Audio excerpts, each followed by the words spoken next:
One of the biggest opportunities, and I saw some research that was put out by Deloitte that said only 10% of organizations feel that they have an adequate, something like adequate skill library or skill profile of their workforce.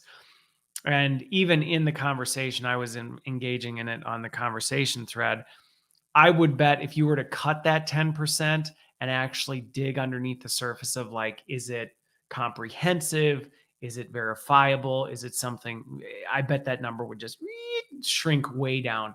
And this is something a couple of years ago I was saying, come on, vendors, like we've got the capability. We can triangulate. There is so much digital data that we are creating as people, even if we don't realize it. The AI and machine learning has to be getting to a point where we can start to quantifiably start to triangulate what are people good at based on some of pulling all these disparate data sources together and actually creating a bit of a skill blueprint.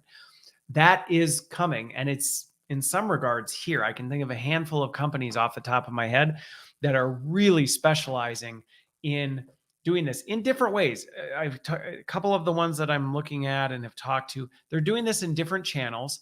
They're doing it in different fashions, the way they're verifying in this. But this is a rising thing that I think needs to rise to help address this skill crisis, because we can keep trying to develop skills all we want.